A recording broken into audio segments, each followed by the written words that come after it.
Welcome to Active and Healthy with Gina, and it's lovely to be sharing another session of 10 minutes of Ageless Grace with you. This is this wonderful brain fitness program that whatever your age, whatever your level of health and fitness, you can do this. Because all you need to have is a chair, and you need to be seated on it. Try to have one that isn't going to wriggle. Preferably try and be barefoot or with socks, because it might be a little cool. But the great thing is you do not need to wear shoes because we're seated and because you want to feel that connection and groundedness with the earth. Okay, I'm ready to get going. So we're going to do some different exercises today. We're going to start with a great exercise that's known as front row orchestra. So we're going to pretend to play instruments. So are you ready? We're going to start with a set of drums. I've never played the drums.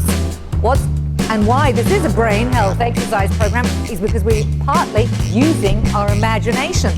We have to think, how does a drum set work? Well, it's got one of those foot pedals and cymbals. So, foot, up and down, hand, as if we're doing a cymbal. We can be multitasking. This foot can be going, hands can be over here, as if we're playing the drums. And hit the cymbal up the top. Just imagine, you must have seen it on the TV at some stage. How about the other foot? Up and down, hands. Be playing any instrument that you like. Let's keep this foot going. We're going to play the drums over here. It's good. Good for our wrists. Good for our imagination. We're trying to imagine how that would be. Okay, what about a keyboard? Have you played the piano in the past? I never took piano lessons, sadly. I can imagine what to play. Hands down one side. Hands down the other. Go right the way down the keyboard. What about strumming a guitar? Tap that at the same time. Strum, strum. And the other side. We're what's that word? Ambidextrous musicians. We can play on either side. Also works right, left brain. Keep that foot tapping. So imagine what it'd be like to strum a guitar on this side. What about tambourines? Bring them all the way up, all the way down, and to one side. You always got to nod your head, you know. People in the band always look like they're having a good time. You're allowed to smile. Very good. Front row orchestra that was. Okay, so the next one, power tools. We've had big storms here in Cape Town, so we're going to have to get the chainsaw out, and we've got to cut some of these logs and trees that fell down. So we're imagining that we've got a saw in our hands and we're having to expend energy and power and leverage backwards and forwards. Come on, let's get these shoulders going. Holding on to that piece of wood. You know what I say? If we do it with one hand, go do it with the other. Huh. What's our coordination like on this side?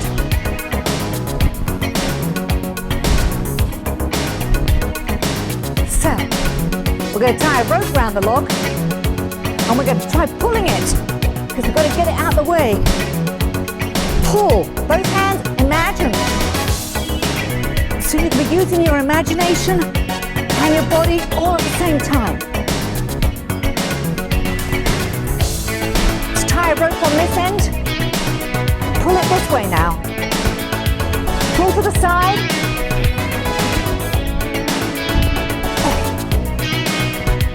Quite energetic. Shows what you can do in 10 minutes to use all different body parts. And let's pull this way. And we'll pull. And pull.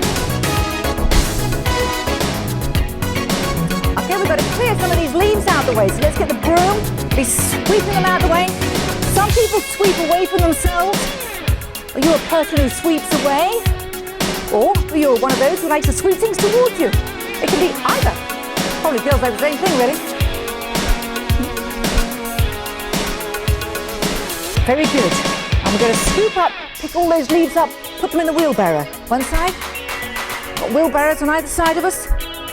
Scoop up all the leaves. And the other side. Very good. How are we doing? Getting these weights going forth, back. That's lovely. And now we've just got to saw a little one. Here's a little one that just doesn't fit. We want to cut some small ones to put in the fireplace. We're going to have to put them aside for a year because I know we're always supposed to leave our logs to mature, aren't we? Phew, that was quite hard.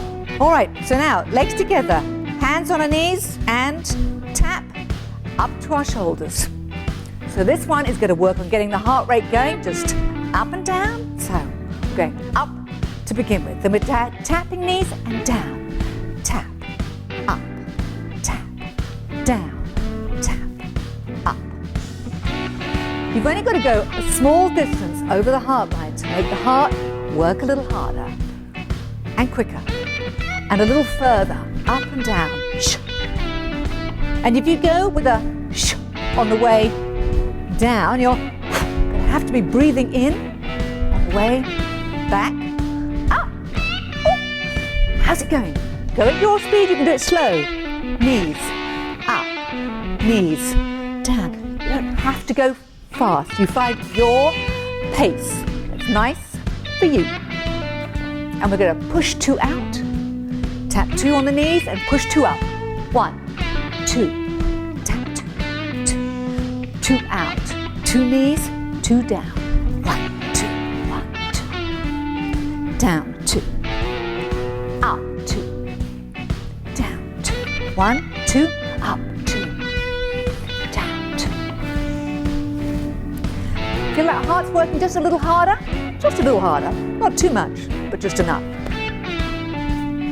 1, 2. Now, how about we open the legs a little wider and we just tap knees up, tap, and we just go across to the opposite knee. I've run out of music.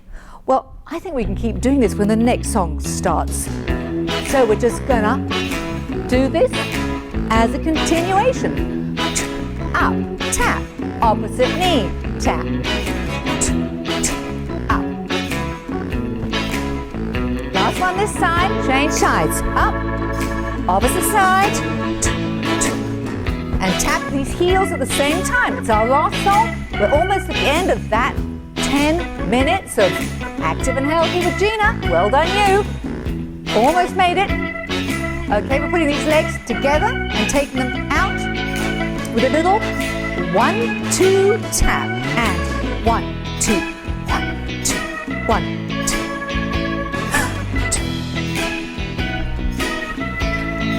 2. Just little movements. Both legs together, march them. And we're going to take one leg out to the side. Get these arms moving as well. Don't even have to get on the dance floor. You can do it in your chair. How about that? 10 minutes. And the other side. Keeping up at home? Almost there. And we're going to cross these arms and legs together. Good for coordination. Out. And cross the hands and the legs. And then we're going to see, once you've found the pace, can we do a few quicker? And in and out. Cross hands, legs. Phew! I hope this 10 minutes is finishing soon. Feels like a little bit of a workout, doesn't it? Back to these knees, walking up and down. And just kick these heels out again.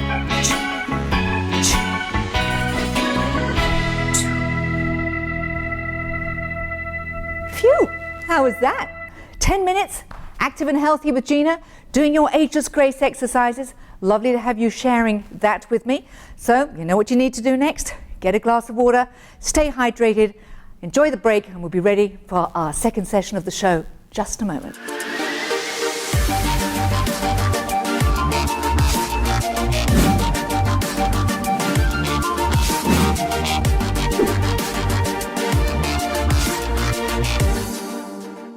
Hello and welcome back to Active and Healthy with Gina.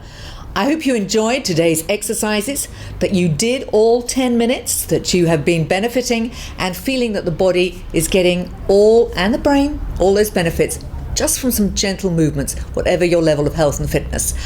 Did you have some water? That's also important during the break. Well, today I'm going to be following on from last week when I opened the conversation about nutrition, which of course is a huge subject. And I'm going to take it a certain direction today and talk about nutrition through the eyes of somebody who has been very overweight, because obesity is a very, very important topic and relevant for all of us, whatever our age. So I was listening to a Cape Talk recording during the course of this week, and there was a doctor on the show talking about the South African obesity figures. And the figures as of 2013, and we are already now 4 years beyond that, was that 61% of South Africans are obese or overweight. That is the largest number in sub-Saharan Africa. So he was talking more from the psychiatric point of view, that there are many reasons that can be everything from depression, causing you to overeat, and the reverse, that if you are depressed, you can be overeating. If you're overeating, that can also be making you depressed. So that can work both ways. And there are many other psychological reasons as well. But there is no doubt that the increasing levels of obesity is very much being caused by an awful lot of the foods that we are eating. This is not an epidemic that existed 60 years ago in our grandparents' time. They were coming out of the world wars. They had food rationing, sugar, fats, all those things that we tend to have too much of these days. They had in very, very small supply, and they were a whole lot healthier for it. So the food industry has, over the course of the last 20, 30 years, really focused on giving us foods that stimulate our taste buds and encourage us to do nothing more but eat more. There was a great book I read recently called Salt, Sugar, Fat, and it is all about how the food industry spends an awful lot of money on its research to find what they call the bliss point. So it can be a major chocolate manufacturer who can be producing a sweet, and they will have a test panel, and they will have various levels of sweetness in the product, and they will test people to find out what is the right limit that when it hits your tongue you just go, fantastic. Now, I'm sure we all have favorite products, whether that is a savory product, maybe it's some kind of chips that you love, or it is a sweet product. And you know, when people tell you that you can have just a nibble, a little piece of chocolate or one or two crisps, well, we all know they're not produced in that fashion to be able for you to have just one or two. We can take a look and think about the soda industry. It's been proven in the States that since they introduced diet sodas, obesity in the US has doubled. I think we've all seen people, and maybe even been guilty ourselves in the past, that we've gone to somewhere like the Big M and ordered a cheeseburger with a Diet Coke, for example, as if one would undo the other. So for me, it is all about awareness, and it is about understanding the impact of the nutrition that we put into our bodies is going to impact how we look and how we feel. So you're going to get to see on the screen my picture of somebody who has struggled with weight for 40 years. So I really do understand what it feels like and what the problem is. And I had one of those moments when I saw this picture that my first thought when I looked at it was, who is that? And then my brain went, oh no, that is what I now look like now. Well, that actually was at 2012. It was a little while after my mother's passing, and I was really, truly grief-eating. But it got to a stage that I had absolutely no idea how big I'd got. And sometimes we need to see a photograph of ourselves that somebody else takes for you to be shocked enough to get into action about it. Because the reality is we have to take responsibility for our own health. I always remind people that at the end of the day, this hand is attached to the arm that's putting the food that goes into your own mouth. So take responsibility for yourself. There's no reason that you have to be unfit, that you have to be overweight as you age. So my goal with Active and Healthy with Gina is that I really want you to become more conscious, to be aware that you can make the decisions about what you put in your mouth, and that if you are feeling you are very overweight, there are things that you can do right now. As I was saying last week, having been in the health and wellness industry for the last 22 years, I do understand what it is to be able to help people. I've been able to help myself. I've been able to travel this journey. So if you are somebody who's sitting in a position thinking, it's too late, I can't do it, it's never going to happen for me, you have to realize that it's that inner critic, it's the voice in your head that is just kind of saying stuff, but you don't actually have to listen to it. For me, I'm very grateful that I attended this Neuroscience Academy course last year that gave me an understanding that what was it that had me be on this loop of losing and gaining weight for a 40-year pattern. And I think I was always thinking that there was something wrong with me. I had no willpower. What was I doing wrong? I went to an awful lot of personal development courses, and all the time I was asking the same question. Why can't I lose weight, and why can't I keep it off? And I think I kept wanting to break the habit. I didn't understand that I can't break a habit. If we can all understand that the human brain has neural pathways, that we create habits, we make habits, and once that habit is there, it is set. So if you can accept it, that you have a habit that does not help your health, you do have the ability to go and create a brand new one. And that's what I did, and that's what I teach people what to do. And that is what changed my life and enabled me to lose 20 kilos in the last year in the easiest way possible, to make lifestyle changes that I have managed to control what I eat, enjoy what I eat, and really, really support and teach other people that they can do the same thing. So I want you to not be despondent, not to feel that it's too late, that it can't happen for you. I was able to help my dad at age 80 lose 13 kilos. So he was my oldest person I've helped with improve their nutrition. My mom at 67 lost 10 kilos. So you can do it. You don't have to think, I'm too old, it can't happen for me. It doesn't matter what your age is, you can improve your health. And I hope it's one of the reasons that you've also been able to enjoy doing 10 minutes of Ageless Grace at the start of the show. Because if you are overweight and you're not feeling fit enough to be able to get out there and start doing very energetic exercise, well, 10 minutes a day is all you need to be able to do to be able to start activating the body and the brain and the movements to realize, well, I can do that and I can do more. I would also encourage you that one of the best, easiest, and most inexpensive ways of starting to exercise is to walk. And even if you walk 1 block for the first day, and you think, okay, I did that, you walk there, you walk back. Next day, make it 2 blocks, then make it 3. You can build it up bit by bit. You don't need to get out and start running 5Ks, 10Ks, and be doing a marathon. I've only ever done 1 marathon. I trained for the London Marathon for my 26th birthday with no experience as a runner, but I followed a training program for 6 months. And it started for me with literally running 1 lamppost to the next lamppost to build up that first 10 meters, 50 meters, 100 meters, and then 1 kilometer, and got to do the whole, 44, 42 kilometers. It was 26 miles. I was in the UK. It was the London Marathon. It was my 26th birthday. So I was running a mile for every year of my life. So it's incredible what you can achieve when you set yourself a small goal. Sometimes the situation when you have a lot of weight to lose, you just see this huge, great mountain, if you'll excuse the expression, of weight, and it just seems insurmountable. Well, it isn't if you take it down into small, bite-sized pieces. Now, great question. How do you eat an elephant? 1 bite at a time. Well, that's what I did. I started saying, well, listen, I'm going to make some changes. I'm going to do it over a 3-month period. So I wasn't looking at what was going to happen in a whole year. I set myself a goal. And I set myself a goal with a friend. So I would suggest you find somebody that you can be accountable to. Maybe you have a friend who is also overweight, who will share this journey with you and say, come on, it doesn't matter whether we're 40, 50, 60, 70, 80, we can still improve our health, we can feel better, we can move better, and let's start doing it together.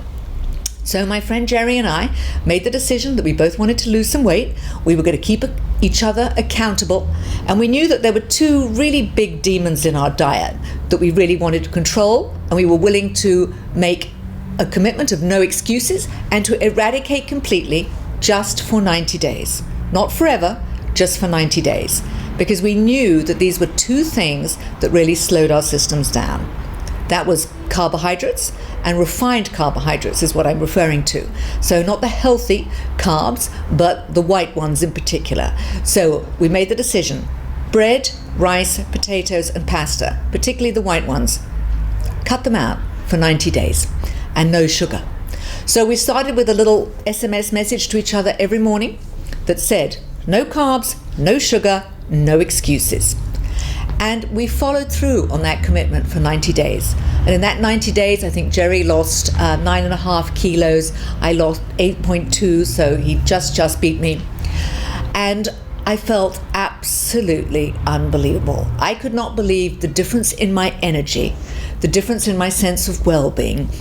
And kilos were going down. I was physically shrinking.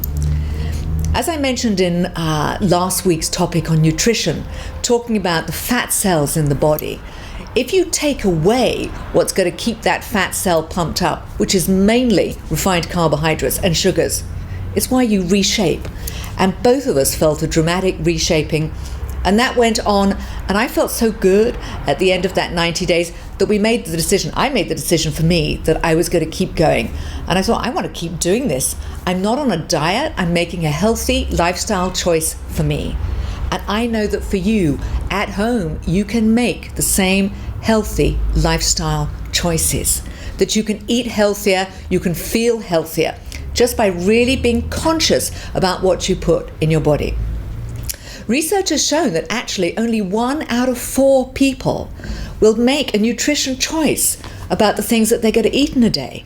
So it's all too often that we are going to run off to work without breakfast, which actually is your most important meal of the day. A healthy breakfast is so important to start your day. So the people will just dash out, I don't have time for breakfast, and grab, guess what, a cappuccino and a muffin on their way. Or they'll get to work and by 10 or 11 o'clock, their blood sugar's absolutely plummeted, and then they're just waiting for the staff trolley to come round with, guess what, tea, coffee, sugar, chocolate bars, sandwiches, and again, it's carbohydrates and sugars, carbohydrates and sugars. And all it does is the body just wants more of the same. So awareness is a great place to start. Make a decision is an important place to start. Get a friend to start the journey with you. You can find out more information on how I help people on my Facebook page, Ageless Grace with Gina, and on my website there is a wellness assessment that you can fill in if you want some personal support. So I really encourage you to be able to start the journey, say, listen, this is how it is now, it is not how it has to stay. I can make changes, I can lose weight, I can start taking care of my health. You do not want to be feeling that you're going to get older and sicker. You can get and still be fit and healthy as you age. So I hope that's been helpful for you this week for Active and Healthy with Gina, that we've touched on nutrition, we've touched on obesity, we've touched on awareness, making some decisions, and that we're going to have some interesting guests to look forward to in the coming weeks. So thank you for joining me on Active and Healthy with Gina, and I'm going to look forward to seeing you next week.